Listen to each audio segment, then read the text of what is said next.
Listeners, I'm Robin Black, and this is It's All About Healing podcast. Today we have a special guest, Dr. Ellis. She is a doctor of psychology. She's going to tell us a little bit about herself and how she got started. How are you today? I'm great. Thank you for having me. Oh, no problem at all. So tell us a little bit about this journey, how you all started. So my journey is very unique. Of course, I had a very strong family background with mentors, watching them mentor the youth and mentor in the community. So I wanted to create my own legacy and follow in that path. I started going to school for psychology, ended up with my master's in IO, and then now a doctorate in human and organizational psych. And I always had that knack of wanting to give back. So Yes. my healing journey pretty much intertwined with that too. Um, so with me helping and always being that listening ear for just friends or close family, I was like, you know what, I really want to take this to another level. And that is what pushed me to go for my doctorate. And during that process, with going through my own trials and tribulations from depression, anxiety, and then, the feminine issues that happen and that can play a part in it too, that Mhm. healing journey opened up a lot more doors and a lot more opportunities for me to find my voice and advocate. Yeah. And definitely now I'm in a more holistic space. So I offer coaching, transformational life and business coaching for mompreneurs and entrepreneurs who are transitioning, and definitely just helping them with their process too, because it's always healing through the business as well. So you heal through that and you heal through yourself and you take every step day by day. Absolutely. I agree with that. So, if you don't mind my asking, what happened along your journey where I know you said that you had dealt with depression. So, what was that like for you? Depression kicked in for me about around the time of college. Hmm. So, I started school really young as well. So I just turned 17 when I started college. And Uh-huh. having to be away from home, but then also going through that shift too in womanhood, um, going through my menstrual and everything, I've always had really bad pains in that. But then Yeah. now stuff started to ramp up a bit where I was hospitalized constantly and they couldn't find what was going on. And Yeah. with that, and having lack of knowledge within the field of medicine and them not knowing what to do or where to start with, there were so many options that were on the table, but there was no final diagnosis. And I Yeah. didn't get a diagnosis until literally last year. And Wow. yes, so just to find out that endometriosis and adenomyosis was my diagnosis for myself. And those are all hormone imbalances within the uterus and the womb. And that definitely can cause a lot of pain, a lot of bleeding. But as women too, when you have these feminine issues, it's like sometimes you have that self-worth that comes into it, right? Yeah. Feeling like you're not doing what you're here to do or you're not enough. And, why is my body like this? So that played a part on my psyche and my mental state and Yeah. definitely added to my, depression and my anxiety, and the pain didn't help either. So it was a lot of that. And Yeah. yeah, it was a So, lot of. how did you break through that, feeling like you weren't enough? Do you still suffer with that, or what would you suggest for others along who are always out here feeling like they're not enough? Well, definitely, I do not suffer with that. Of course, everyone has those moments of imposter syndrome. That is Hmm. something that is a constant term that you hear nowadays, right? Yeah. But for me, it was a lot of self-reflection too, and understanding like, hey, if I if they don't know what's going on with my body, then I need to take time to understand my body.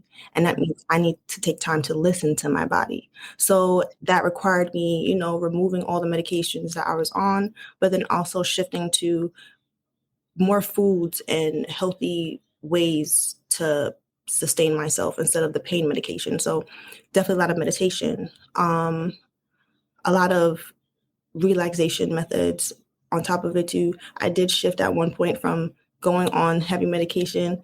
The herb was something that helped me. Yeah. CBD ointments helped me. And also, I started therapy at one point, and I Hmm. didn't therapy at that time because I probably wasn't fully open to it or fully understanding of it. I didn't find a great help during that period, Yeah. but it was later on where it's like, you find people who that camaraderie, community, Hmm. helps uplift you, and it definitely can, like, help give you a different perspective. And that pretty much changed a lot for me as well. So between eating differently, taking out a lot of red meat, changing my diet, doing a lot of meditation practices, a lot of self-care practices too, because Hmm. stress is a thing that can definitely throw your body completely out of whack, and a lot of people don't realize it. So it was a lot of things that I had to take into consideration for myself, and just listen to what was working for me and continue to go with the flow with that. Yeah, and then I know I hear a lot of people say that depending on what we eat, our diet definitely contributes to the depression as well. Yes. So when trying to change your diet, what would you suggest are just like some go-to foods, I should say that we should do, that we should try? So I would say if you're going to try into changing, I'm not going to always say, for some people, seafood they cannot do seafood. Um, Hmm. I was very heavy red meat, I ate everything. I couldn't tell me I wasn't going to eat it. It was good. Yeah. It was good. But I had to shift. So I went more to definitely a lot more green based, a lot of fish, a lot of seafood, and then just a lot of berries, Yeah. fruits. And that was the changer too, is the fruits, because now I'm putting stuff in my body that is not a lot of the sugar. If it was Hmm. natural sugar instead of the white cane sugar, because that too can throw off your hormone balance as well. And that Yeah. too can aid on with a lot of stuff. So removing a lot of that, removing a lot of dairy. I love me some milk. And girl, Hmm. chocolate Yeah. milk, you know how they say chocolate mends the heart, right? So chocolate Uh-huh. milk, I am a big kid. Chocolate milk is my thing. Hot cocoa is my thing. So I was definitely throwing those back. And I was going to school upstate. So cold, wet winters, Yeah. cocoa was the way to go. So I had to definitely tailor that a bit, bring Hmm. in more herbal teas and, just more stuff that did not add the mucus to my body, and Yeah. start to see a lot of change. Man, so how long does it take, like when you start changing your diet, how long did it take for you to start feeling better and noticing that difference? Self-awareness. Hmm. That's what I said. The main word with that one was self-awareness. Yeah. I'm sure if I was more aware and knowing of my body during that time, I Yeah. probably seen those changes a little bit faster. Like, maybe I'm feeling a little bit better week 2, week 3, but Hmm. I feel like I was so deep in my depression too that I wasn't seeing the benefits. And when you look at yourself in the mirror, you see yourself every day, you don't see changes, but people around you do see those changes. So it Hmm. was like the help of the family and like help of really close friends. It's like, hey, like you having a really great day today. How are you feeling? Or just checking in and like, like your skin is glowing today, or just those uplifting things, and just seeing and hearing the changes that they were seeing. That's when I was able to really sit down and be like, look myself and I'm like, you know what? There is change here. And as I started to really and accept that change, then I'm starting to see the change within myself. And then I started to work out again and going to the gym, even stretching. I Yeah. made sure that was my thing. I stretched and it helped. That's my Hmm. difference. Interesting. And as far as meditation, what type of meditation do you do? I love guided meditations. I love listening to sound bath healings, definitely binaural beats. Those are my go-tos. I know for me, it was easier for me to digest a lot of the information in guided meditation going to sleep. So Hmm. guided meditations subconsciously as I'm sleeping and the music is playing, and it's the affirmations I was being poured in subconsciously at night. But then I had to reinforce those in the morning. So Yeah. those self-care affirmations in the mirror in the morning, doing my self-care practices throughout the day, and just taking that time to be mindful with myself, even if my meditative state did not look like me sitting in silence. My Hmm. meditative state could have been me putting my focus into a creative activity like drawing or painting, if it even me dancing, because Yeah. dancing and movement, a lot of dancers, they can go into a whole trance, and that's a whole different form of meditation. So literally just finding the things that brought joy to me and helped me get my body moving, get my mind at ease, that definitely was helpful. I like that. So, and if we have anyone who wants to come and see you, what holistic, like, what do you do for them, for your patient? So with my clients, we go through, I have an 8-week course, Mhm. and pretty much it's very personal to them. Okay. We can always sit here and say that there is that bottom piece, it's the root of stuff. But we know that people have these goals that they want to attain, and sometimes those goals are easily to attain. With a little Mhm. bit of work, you just have to have guidance, you have to have structure, and then you just have to have a plan. Yeah. Sometimes that plan includes Oh. having an accountability partner. Yeah, you did. Okay. Um, oh no. Am I There you go. back? Yep, you're Okay. up. What was the last thing you heard? I didn't hear any of it actually. Okay. Yeah. Um, so pretty much we go through an 8-week course, and a lot of the times you can always know that there's that root cause of it, but there are goals and stuff that people have, and they have to understand that those goals are attainable, and sometimes the goals just need to have structure. You have to have a plan, make sure they're attainable and they're achievable so you can see that it's not too much. Don't just be very drastic in it. But then two, it's nice to have an accountability partner as well, because then that person I'll be like, hey, did you do this today? Hey, how's your day going today? Like, did you Mhm. take your 5 minutes? Did you take your 10 minutes? And just making sure that you're tackling those small goals. That's pretty much what I help with my clients. In the future, though, I am not hoping, but I'm going to get my certification in doing sound bath healing. So I would love to infuse that with my Yeah, clients as well, so that way they can have their own quiet meditation practices, and we can do those, just to get them more settled down into feeling and releasing, depending on where they're feeling that energy at and where they need to release. But that's something that I'm working on right now to get to help my clients for sure. absolutely, because I love sound bath healing. I will 100% agree with that. I think the first time I did a sound bath healing, it's like the very first, as soon as I heard it, it's like my whole entire body just like went into this trance state. And it was just so amazing and relaxing, and just a lot opened up. I didn't know that sound healing was a thing, but I think that's absolutely phenomenal. So, You. Yes, I loved it. And I mean, like, I was introduced to it a few years ago. Um, uh, and I feel like the first time I really started hearing the singing bowls and the sound bowls was through the meditation, right? Um, mhm. going to those apps like Insight or Yeah. little meditation apps you can download in the app store, and finding little meditations that worked for me, what felt good for me.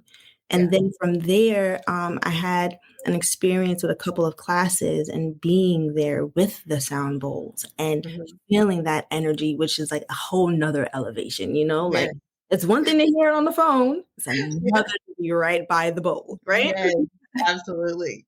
So I when I got there and just felt that energy and felt those releases and even just feeling the energy flow through my body, I was like, okay, I love this. This resonates with me. And Yeah. then now it's like, being in that space of always being, I love to be a learner. I love to Mhm. be a student.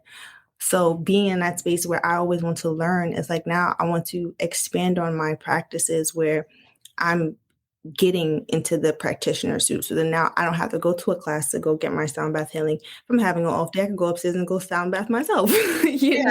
do Yeah. something like that. So it's definitely helpful for me and putting a new self-care practice for myself, because as you grow, the same practice that you used to do before probably will not fit for you now because you are growing and you are evolving. Yeah. So I think adding that piece on for me now is like, hey, you've elevated and you've grown to this point where it's now your turn to take the reins on this one, and Mhm. definitely for yourself and see how that feels, because then now I'm putting a whole different passion, a whole different energy in that, and that is like, I'm ecstatic. I'm so excited to do it.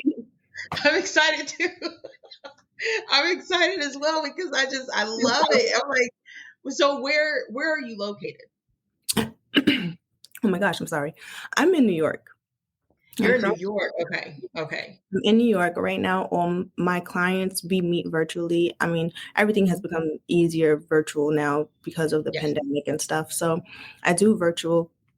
I would love to definitely do in person with my clients and definitely help them on that basis too. So opening up to those clients who do want to like put me on retainer or want to just expand it further just than 8 weeks, because some routes you can't get to and pull out in 8.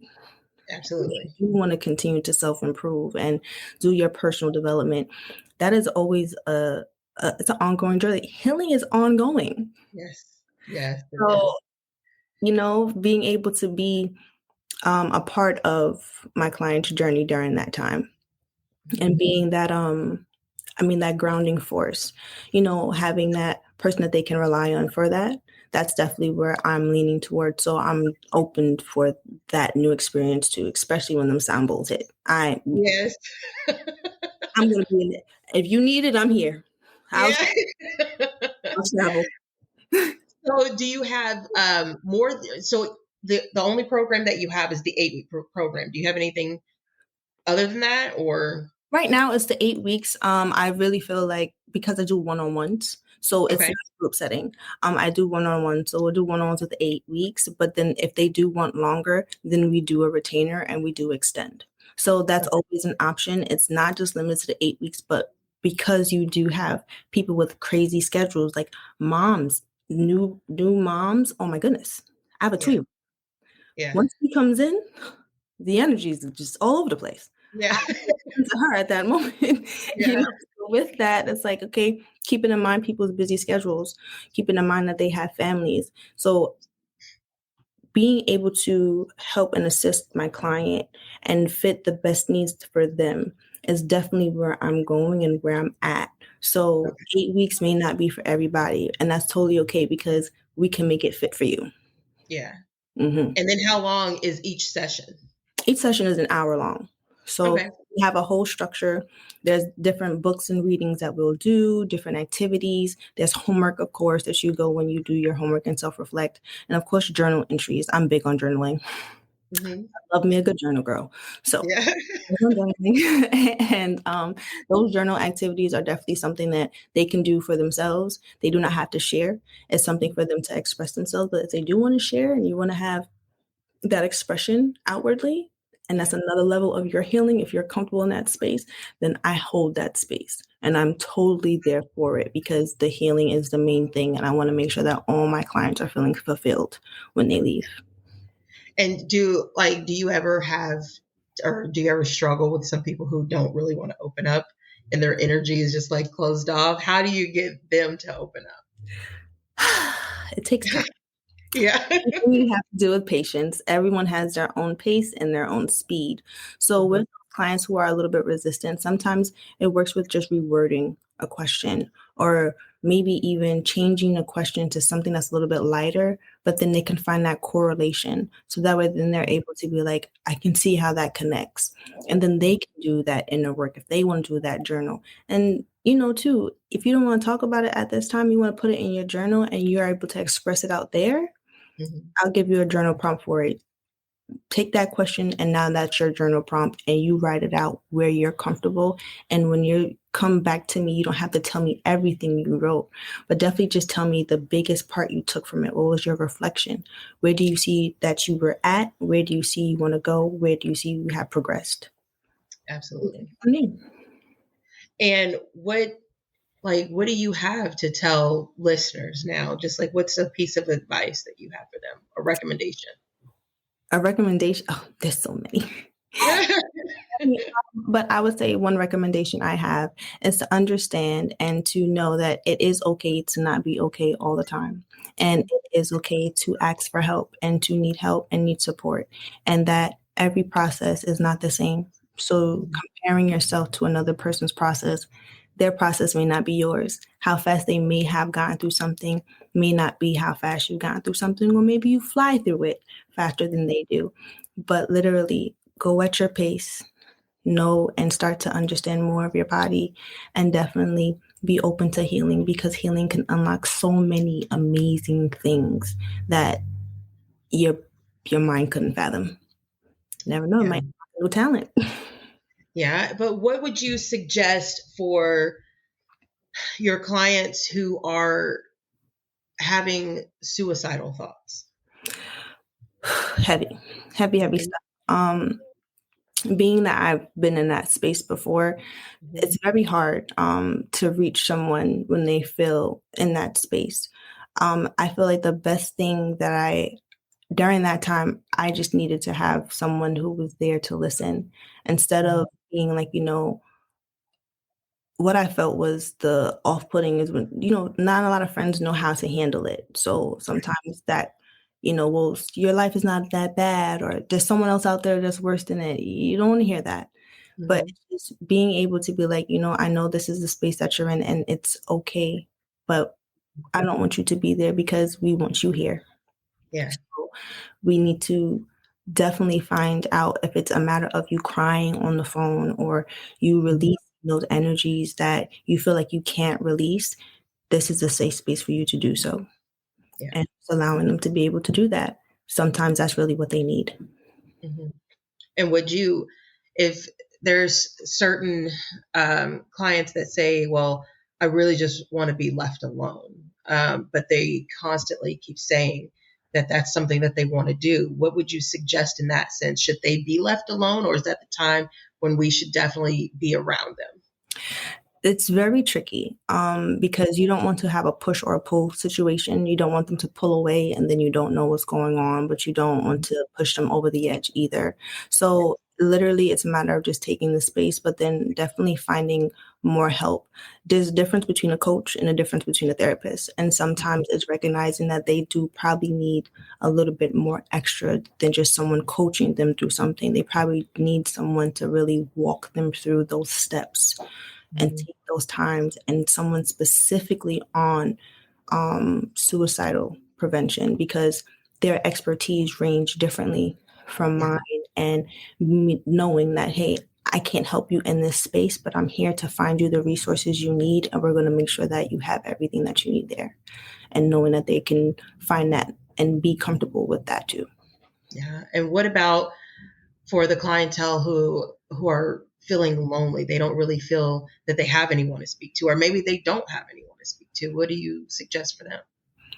There's communities, definitely. Sometimes it's easier talking to people that you never know because they don't have a bias, right? Mhm. So, in that sense, maybe a coach is good if you are comfortable being in a group setting, then being in a group setting with people who are probably dealing with that same sense of loneliness or that same sentiment, because then now you have someone that you can relate to. This is not a feeling that only you are feeling. There are many people feeling the same feeling, but in different ways, very similar. So it's just a matter of, hey, you're not alone. There's groups if you want to have groups or find groups. There's communities that you can do. But then also for those who feel lonely and if they want to explore, what are your passions? What do you love to do? What do you find fun? Because then now let's go find activities that you love to do and see if they have group activities. Because then now you're meeting like minds or like people that love to do the same thing that you love to do. Because hey, you may meet a friend in that class. And it's like, now you have a friend in the class that loves what you do, and this is where y'all commune, and having that community can change the game. Yeah, I didn't even think about that. I like that. Yeah. Having that like mind is very, very powerful. Mm-hmm. Um, and what else, what other recommendations, would you recommend telling clients? Um, I mean, everyone's different, so the recommendations can go endlessly. I would Yeah. always just say, literally, it's about a matter of just finding out what fits best for you. Are you more to the I want to do my healing on my own, or do I want to do my healing in a group and start there? Okay, what do I want to heal and target? You can't heal everything all at once. So, what is the main thing right now that you're feeling? Is it loneliness? Is it frustration? Are you burnt out? Identifying those things too, because sometimes, even that unknown of I just don't know. I don't know. I'm overwhelmed. Yeah. Where's that overwhelming feeling come from, and finding there so that way we can pick it apart and we can tackle things one at a time. That way it doesn't seem like it's not possible to tackle. Right. And then for some clients, I guess I would say it's probably some of them definitely probably need that surface level medication.